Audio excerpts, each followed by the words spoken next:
Get ready. 10 seconds. 5 seconds. Start.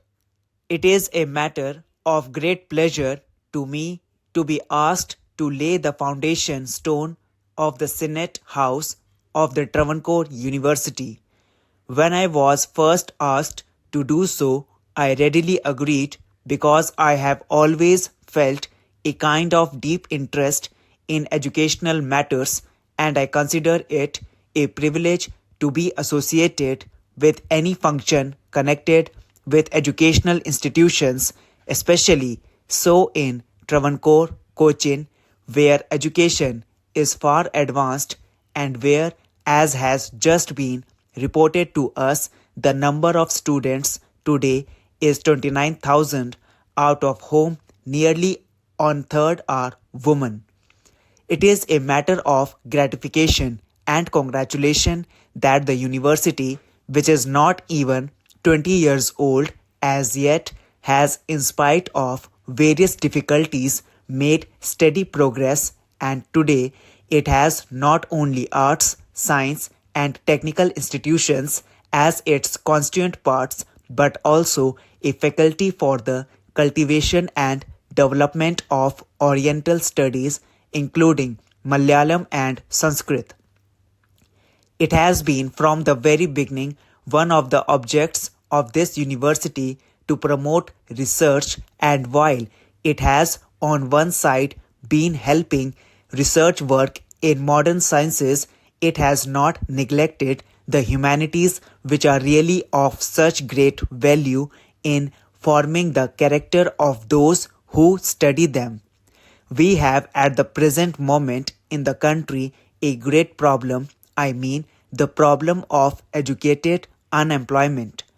I am not surprised that this problem is troubling you also, because even in places where education is not so widespread, the problem has made itself felt and efforts are being made to solve it in two ways. On the one side, efforts are being made to do so adjust the curricula of universities and educational institutions as to make the students better fitted for the kind of work which is just now available in the country and which we hope will be more and more available in the future, and on the other side, attempts are being made to develop industries and other means for employment. So, this two-pronged attack on the problem of unemployment is going on throughout the country. I am quite sure you are also doing the same. It is not easy for me, speaking as I do here, to make any suggestions or extend any promises. All I can say is that we admire the people of this part of country very much. It is therefore a matter of gratification to me that you have not confined your activities to the well-known and traditional subjects. You have a variety of subjects, some of them most modern, which are needed today much more than ever before. All this is as it should be. I am only hoping that as days go by, you will be making greater and greater progress in all directions, and the problems with which you are faced today and which have arisen to some extent on account of the peculiar conditions in this part of the country will be solved to your entire satisfaction and the satisfaction of us all. Your Vice Chancellor said just now that our university education is changing according to changed circumstances. This is a fact. If some people are impatient today and ask for further changes, it does not mean that they do not recognize the changes that have taken place already. It only means that they want the pace to be quickened a little, and I must confess that I am myself one of those who hold this view. I assure you that I do not for a moment minimize the value of all that has been done by our older universities and even by newer universities. I am grateful for all that I have myself received from one of the oldest universities in India.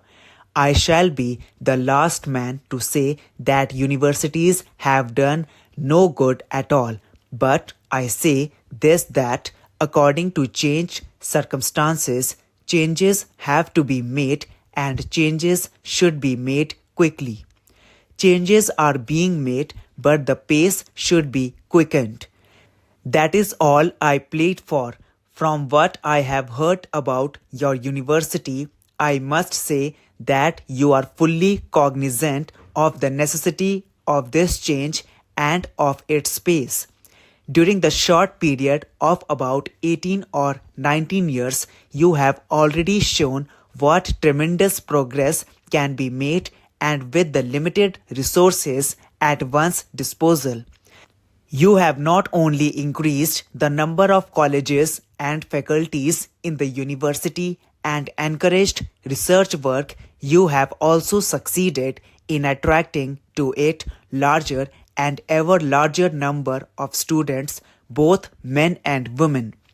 Great credit is due to you also for the fact that you have co-education on such a large scale. Not that co-education is absent everywhere, but it is not existent on the same scale as here, and I must say that if a country is to grow, both its men and women must grow. You have recognized this fact in our all walks of life.